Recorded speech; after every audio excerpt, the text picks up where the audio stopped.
Hello, welcome back to Gulotta Studios. I'm David Gulotta, and I'm here in my studio working on a piece of Mammoth Cave. And this time I'm working in natural colors. These are the actual colors of the cave. So I'm starting here. These are footnotes. That's all they are. And what I'm going to do is I'm just going to zoom in a bit so you can actually see the footnotes here. And you can see these patches of paint show me where structures were and what the textures were like, so that I can come back to the studio. Just these very rough patches, and now I can begin to finish up the work because I have all my footnotes ready for me. Everything's all set. So because I'm starting off, I'm going to be using my larger brushes. And you got these guys here. I've got a round and two filberts. They're all Isabi isocryls. These are normally used for acrylic painting, or so they, were designed for it, but they're really good for oils, I find. They stand up to the turpentine nicely. They have really nice spring to them, and I love the way they hold the paint. So that's what I tend to use when working on these. And I've got my chopsticks holder here, which holds my brushes here at my easel, which are always very handy, and they're not terribly expensive, and they fit on the easel a lot better than some of those racks. You see these aluminum racks and stuff. I'm like, no thanks. That just takes up way too much space. Using an old palette, my old beat up palette here, and what I'm going to do is work with very similar colors. I've got, all of these are Old Holland colors. I really like working with Old Holland. It's my favorite paint company. And I'm going to use them raw from the tube. I've got Payne's Gray here. And yeah, I always get the big tubes. I don't, the small tubes I run out of so fast. And I'm not using any medium at all. I want the paint to be dry because these are natural colors, and this was a very dry part of the cave. So why make it glossy? Yeah, this way it's almost like having a piece of the cave sitting there on your wall, reminding you of the beauty of nature. Something I always like. I've got warm gray. I've got cold gray. This one's going to be very important today. I'm using a very small tube because it's almost empty. And at this point, I think I want to finish it off as soon as possible and start the new one. So, otherwise you end up with a studio full of like half-used tubes of paint. That doesn't help too much. That doesn't help. There we go. Finally popped off. Look at the thickness of this paint. Just look at that. It's just thick. It's rich. It's got a high pigment content and very, very useful for this sort of painting. So, as I said, I'm going to pull out double because there's a lot of cold gray in this painting. A lot of cold gray. I also have yellow ochre light. It's a fairly new one. This is another one I run out a lot. It's one of the old artist friends kind of pigment. And then finally, Old Holland yellowish light, which is actually like a bone white. I don't want to use a stark white here because there were other minerals and whatnot in anything that was bright. So I want to use more of a bone or creamed colored white without going into like titanium white, which would be far too harsh for this sort of painting. Far too harsh. There we go. I got a bit of that sitting there. So, all right, I got my paints, no mediums to mix. Well, let's get started. The first thing I'm going to do is I'm going to take my larger round, and I want to define these dark areas. So we're going to go right into the Payne's Gray, and I'm just going to use the tip of the brush, just like that. And what you'll notice is I do not allow the paint to get to the metal, which is called the ferrule. Once paint gets in there, it's very hard to remove, and it can affect the bristles and can even leak out later on when you're working with another color. You got green, but there's another clump of Payne's Gray stuck in the metal, still wet. Not a good idea. So we keep it out of the ferrule, and that makes cleanup a lot easier. I do wash my brushes. I know there are some artists who don't. I don't really get that. So I'm going to follow the lines that I created, and there were little indentations and stuff that I see. So that meant that there was a protrusion there. There was a rock in front of that. I can see these shelves here, almost look scalloped. These walls saw a lot of fast water. And the nice thing is that if you have a memory like mine, which is very geared towards the visual, you notice a lot of little details, and when you see something again, it brings you right back there. So here we go. I'm just going to follow the lines here. Not quite like a paint by number. Yeah, thank goodness, that would be awful. I just want to show it through these interesting scallopings going on here, and that's from the water moving so quickly. There we go. I'm going to bring some more down in here. This was a nice dark patch. I can still see some patches of gray, so I'm going to kind of leave them in there, just like that. And then this light bit that's sticking out, so it's a shelf that's sticking out there. You know, saying, notice me, paint me, Dave. No, okay, I'm doing it.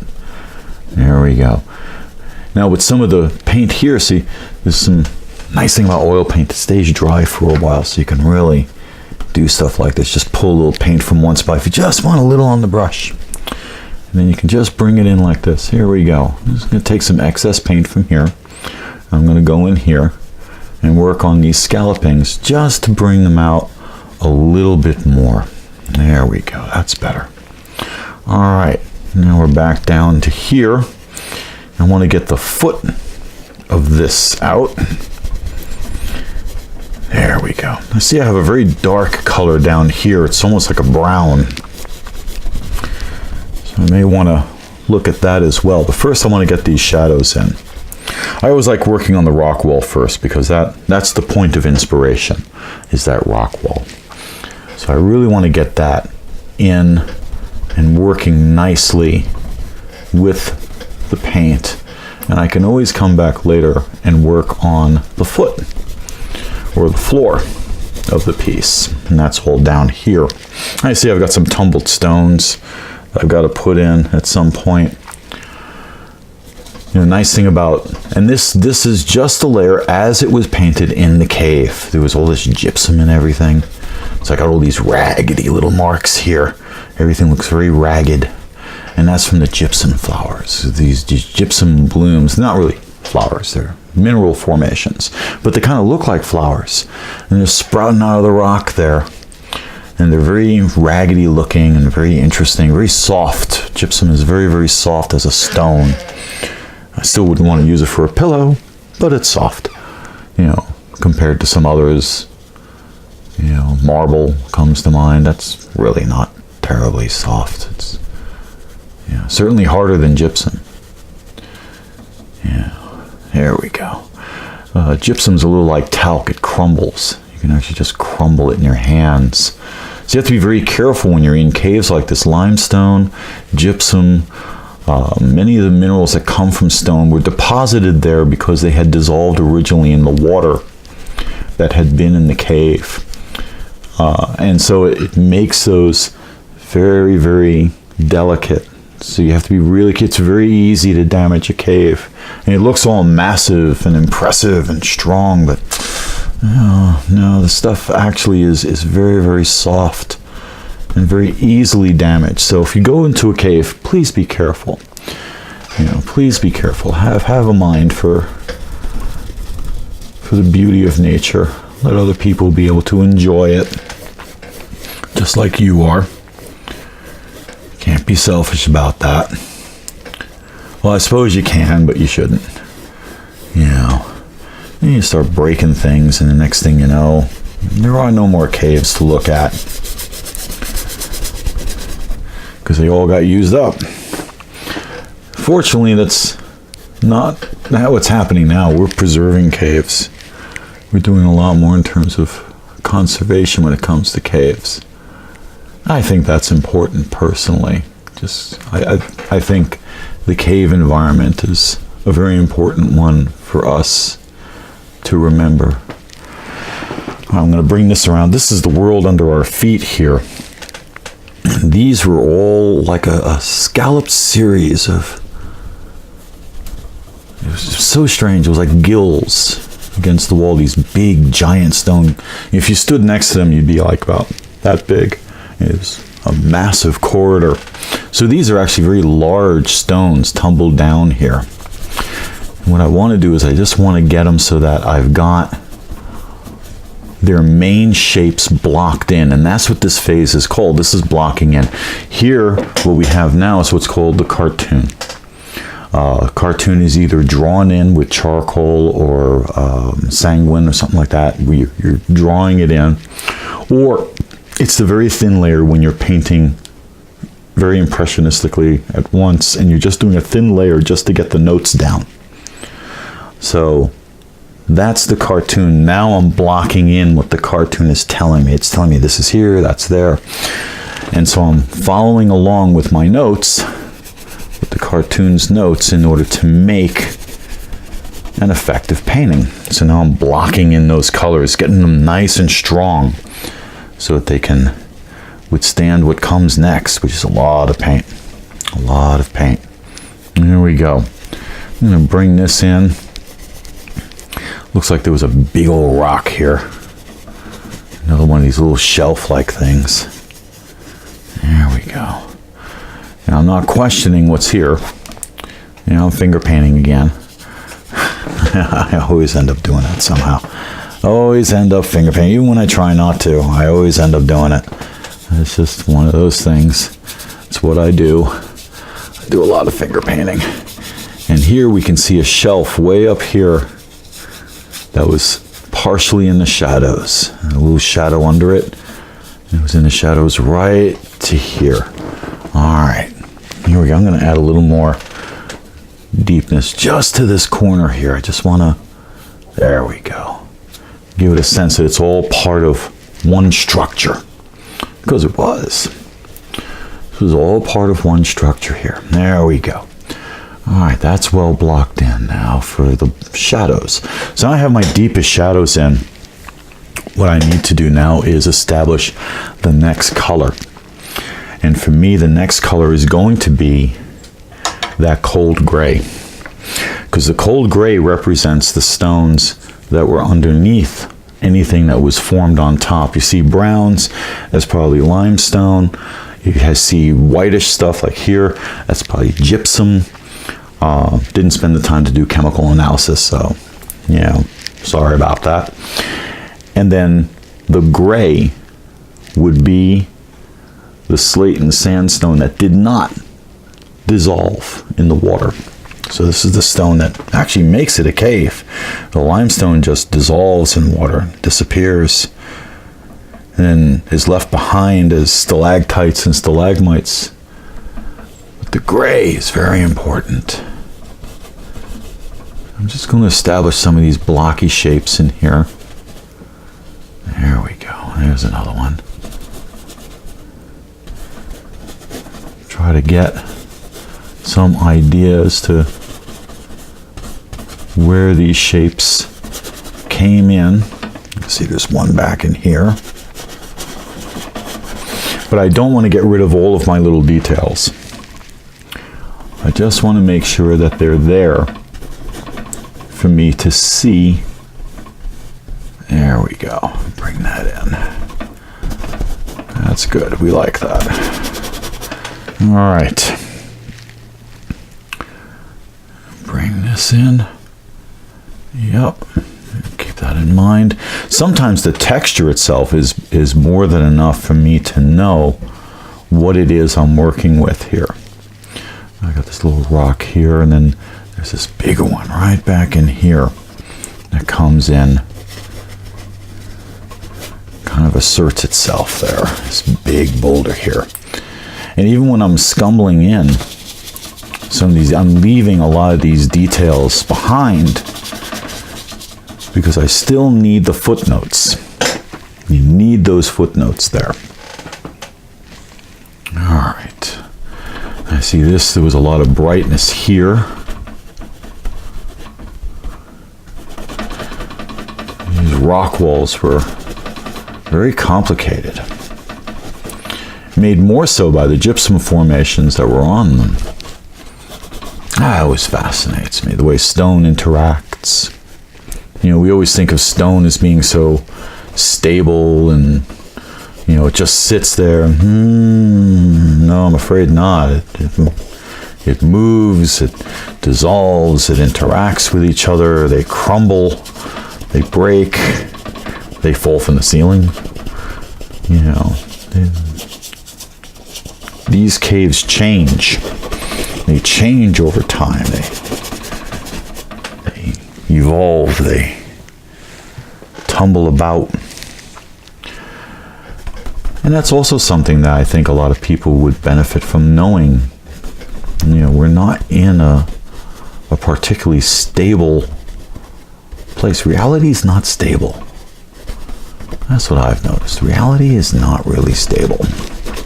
We like to think it is. It's comforting to think it is, but that's not the case. There we go. Got a couple of stones put in place there. Let me get these two shadowy guys in. There we go. That's good. We like that. Bring those in. Ah, excuse me. I gotta have my alarm shut off there. I sometimes have alarms to remind me of what time to do things and whatnot. That one's a meditation alarm for when I'm not doing painting. I forgot to turn it off before. There we go. I like doing meditation. You know, painting many times is a form of meditation for me. You know, people talk about the health and psychological benefits of creating art. And I think it's because it is a form of meditation. Meditation and the mind get along. You know, when thinks of meditation, they start thinking a lot of spiritual things. And while, yes, there's a lot of spirituality in the world where meditation is a key component, it's really the mind, I think, that benefits the most from meditative practices. So, it doesn't have to be a spiritual thing. It can be. You know, for myself, I think spiritual practices benefit from meditation. But that doesn't mean that's exactly what it is. Or that's the only thing it does. Meditation's for getting the mind to behave itself. It's a wonderful tool for gaining discipline of purpose, not letting the world shake you apart. You know, even when things go wrong. You know, if you're having a bad day, a little meditation might actually help quite a bit. Give it a try. Give it a try. You know, it's not like praying where you're praying to someone. You're trying to clear your mind. You're trying to keep it from spiraling out of control.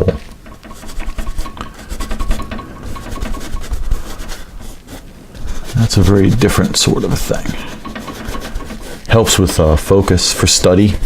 You know, if you're a student and, you know, you're studying for tests or you're writing term papers, meditation keeps you focused, keeps your mind on the ball, and that way you're not getting all caught up in, you know, your roommate just broke up with their boyfriend or girlfriend, and, you know, or, you know, oh, look, there's a party there. You know, right now you got studying to do, and everything else is a distraction, so you've got to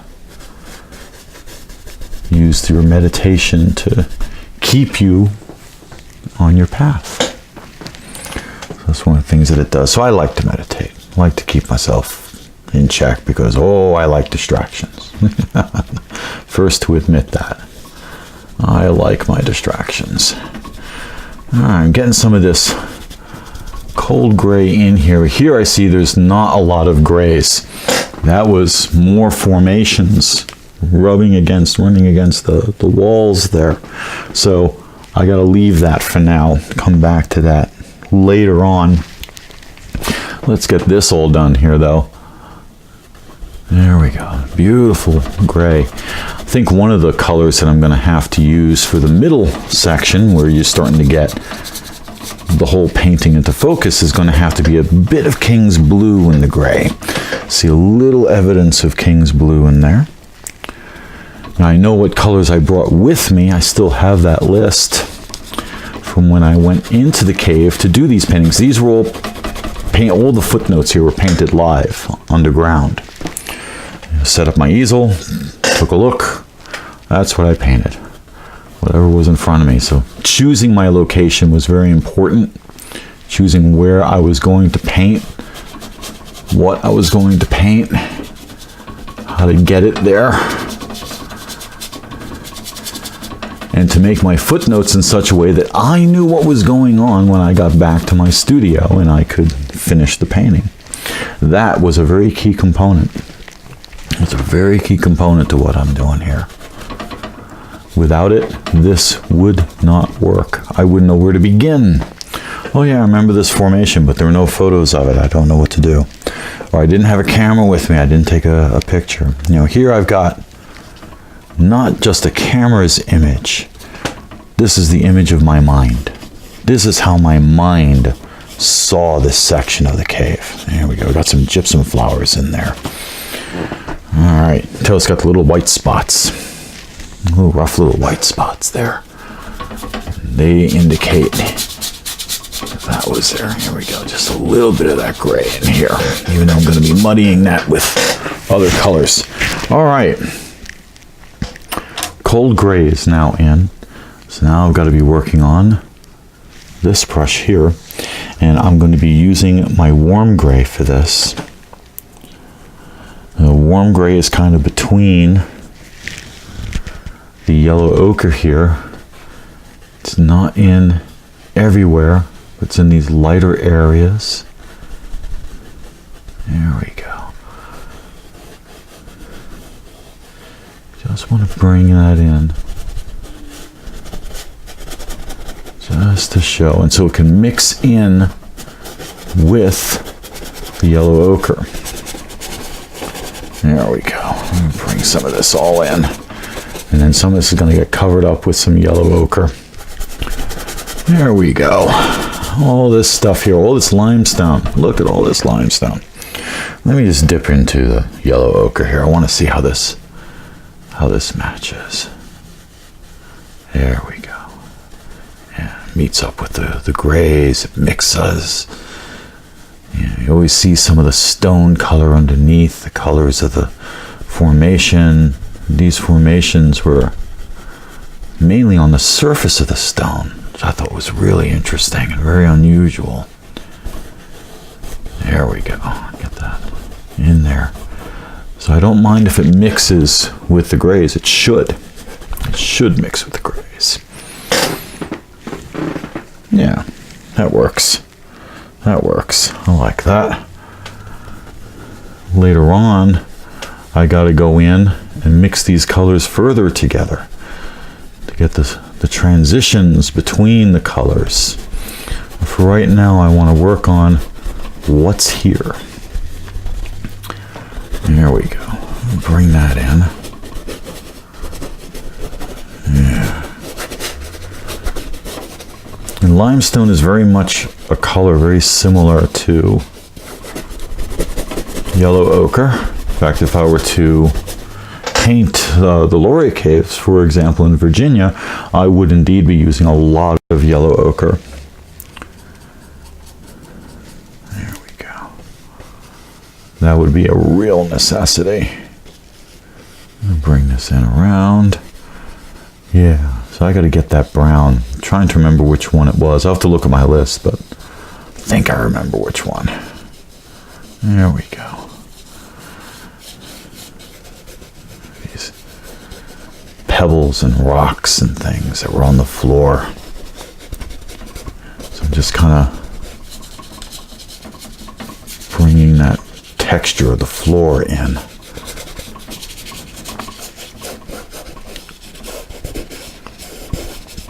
It was a very sandy floor, but there were also times when it was very pebbled. So I want to make sure it's not too smooth. Otherwise, it's not going to look right. There we go. Bring some of this in just a little bit more. You see how strong that color is? Look how strong that is. Even for grays and browns, these are very bold. Very, very bold colors.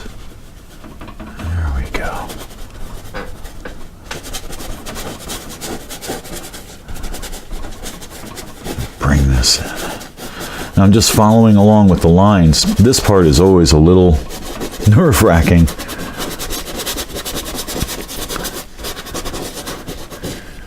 If I don't do it right, I will lose my other footnotes if it's not done right.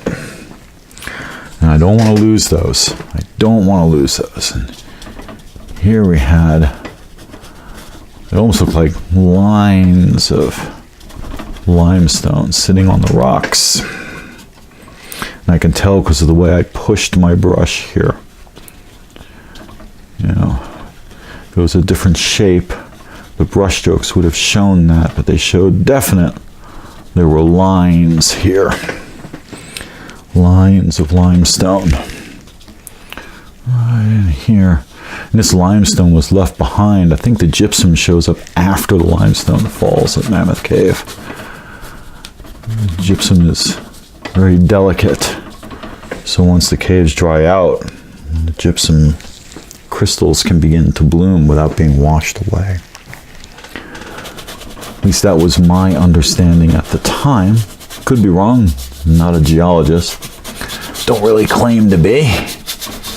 And this swept all the way across. That whole ceiling here was just coated. Absolutely coated with this limestone. Bring that in here. And as I work with each layer, as each layer gets done, the painting comes more and more into focus until finally I have a spot where I like, which is usually somewhere between Impressionism and Realism. I like to leave a little to the imagination. I think we take too much of that away sometimes. But at the same time, I don't want to be sloppy about it either. Make something that's recognizable so that people get a clue as to what they're looking at. Otherwise, people tend not to like something that they're like, I don't even know what I'm looking at, and they just walk away. You know, I don't want that to happen, so I got to make sure people can still see, these are, you know, right now it's not as apparent as it could be, and that's because it's not finished. It's just starting, so it's going to look very rough. It's going to look very rough. I like mixing these colors. Here was like a formation that had come over the top and into this one. It was bleeding into it. And that's what my little marks are saying here. They're going, oh, there's this whole little spot here. Oh, here we go. And you can see it crashes around these rocks and on these rocks the way water would drip down.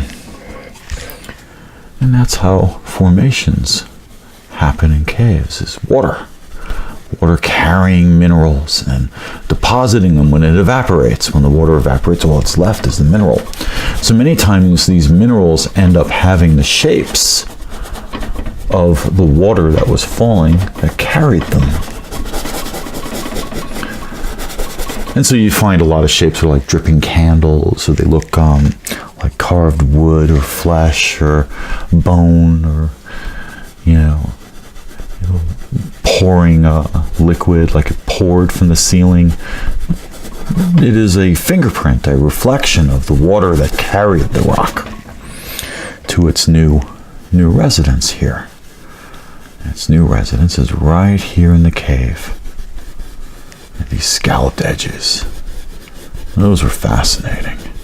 Look like big seashells sitting there, just in the rock. These big old seashells. But of course the water didn't reach everywhere. It doesn't reach everywhere in the cave. It just reaches certain spots. Like there were some areas where it was kind of left alone, left to its own devices. Alright, here we go. I'm getting these in. There. I also put in some textures, again, as a footnote. And I don't mind that, because I like textured paintings. I think half of painting is sculpture, really. It's colorful sculpture. The Impressionists certainly did that. They sculpted more than they painted. You know, Van Gogh, you look at his works up close and yeah, it looks a lot like sculpture. It's fascinating. Absolutely fascinating. I think so anyway, but then I'm an artist. So one would expect that these things would fascinate me. Here we go. I got these lovely colors coming through here, just blushing through. There we go. That's nice. So now I also know I've got to smooth some of these shadows here, but now I've got some paint there to do that with. First I got to get things in place. Just going to use a little bit of this yellow here. Just a touch. Just what's left on my brush. All right. Now I'm going to wipe my brush off. I don't want it clean because I want these colors to mix. I want broken colors. You don't find smooth, clean colors in a cave. It's just, you know, it just doesn't really happen. Now I want to get these bright gypsum formations in here, and they are going to be stained a little bit with the other rock and minerals that are around them. There we go. Bring that in nice and bright. Ooh, it's like really bright. And it would bounce in the edges here. See, this was brighter. There we go. Yeah, there we go. That's what the footnote told me. Make it brighter here. Okay, I'm doing it. These little bright bits at the ends. This gypsum rolling out from under the formations. Making these scalloped edges. Got another formation here. Kind of dripping down the wall.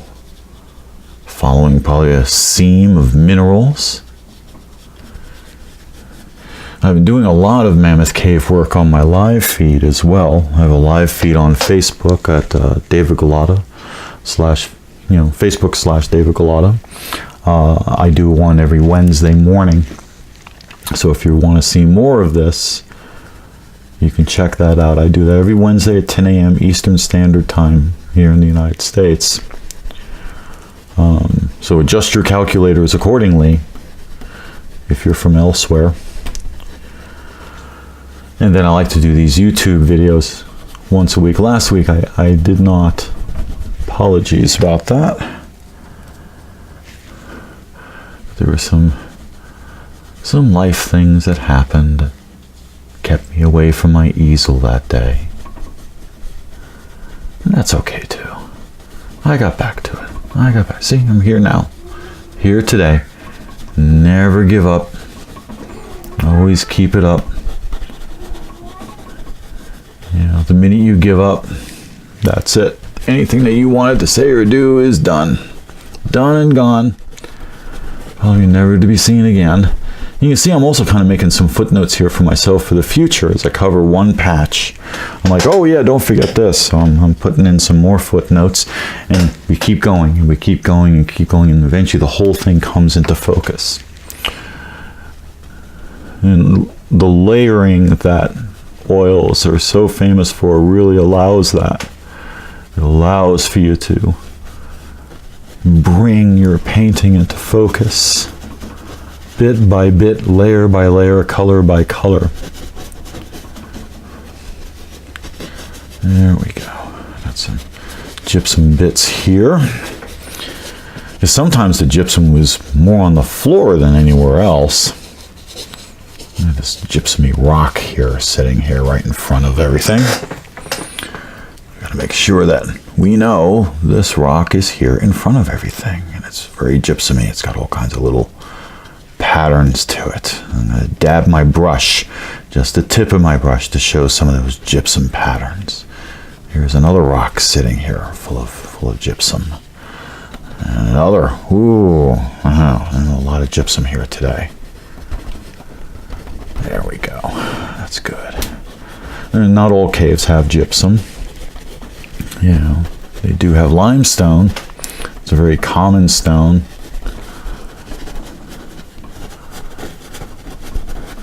And even then, I'm not sure if all of them do. I'm actually really not sure of that.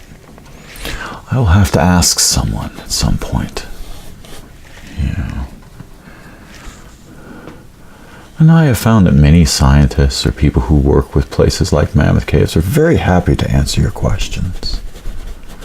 Especially if you tell them you're working on a project. And they love that. Projects, really. Yeah, I'm doing this thing. It happens to be about what they do for a living. That makes it very exciting.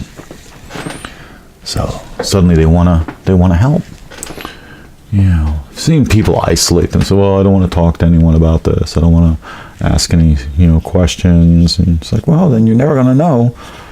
And people are going to think you're standoffish, and they're not going to want to help you because you're not working with them. You just work with people. They'll work pretty hard back. That's what I find. And even if they don't, so what? Do you have fun? Did you learn anything? There you go. Did you push yourself a little bit? Maybe just a little bit.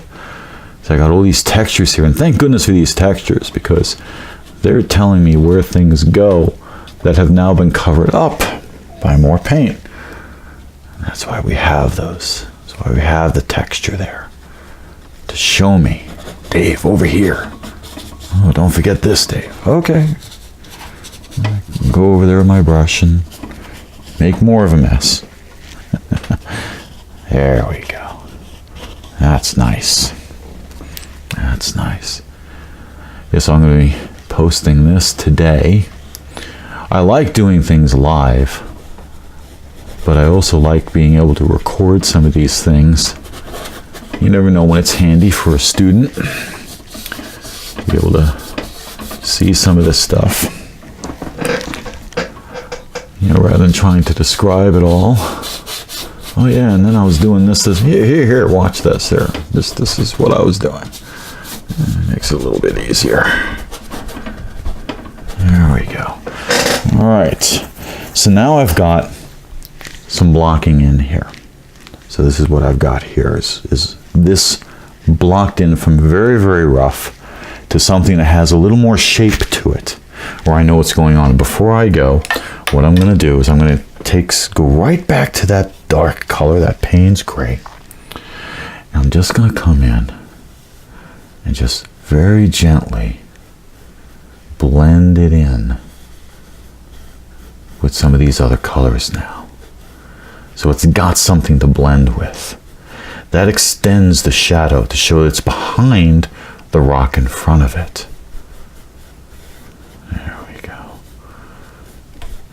Some features are going to push back, others will come forward, right into the light.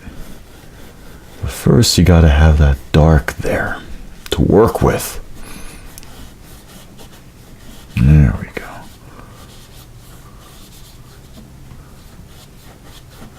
There. Now I'm blending. There. And that's just to give this the illusion of depth. You want to make a plane right there. And I don't mean an airplane, but propellers or jets or anything. Here we go. But a geometric plane. Because that's how we see. We see things bifocally. So we see things in terms of one plane in front of another. So making that illusion with colors on a flat piece of canvas is quite the challenge. There we go. That's better. Now I'm going to come in here and do the same. Just going to push this big old rock back a bit. Here's a piece that comes really close. We're going to keep that. But right here, it's not so close. There we go. And this, we just shadow a bit. There. I'm going to turn around and look into the cameras. Oh yeah, there we go. See, now it looks like they're marching off into the distance. I'm going to do the same here. A little lighter though, because this is very close to you, the viewer, very close to whoever's looking at the painting. I don't want to lose a lot of details here, but I do want to be able to show where the shadows were. And it was interesting, these went back quite a way. I mean, it was really interesting how far back they went. There we go, bring that in. And that goes right up to this piece here. And you can see it continues up. This becomes part of that ceiling. Right up in there. There we go.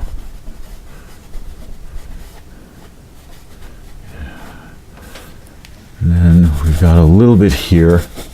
And again, I'm going to be a little more judicious in my use of this shadow because it's right up close, so you're going to see a lot. But I do want to push it back just a touch. There we go. And this way, just so you can tell what's behind what, what's affecting what, where's the light coming from, what's the shape of that wall, how does it look as it reaches up to the ceiling. There we go. And that it was part of this. And this is also being shadowed. There we go, straight across. There. All right, we have our blocking and layer done. 3 brushes and 5 colors. Quickly done. Took about 40 minutes to do. Now I want this to dry. And it's going to take about a week for that to happen.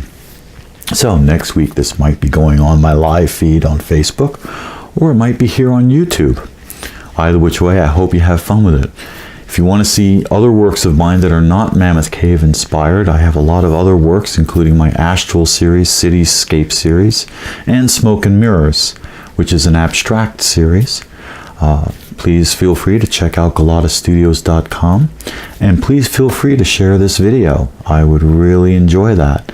So I hope you have a wonderful day and keep on painting. Take care. There we go.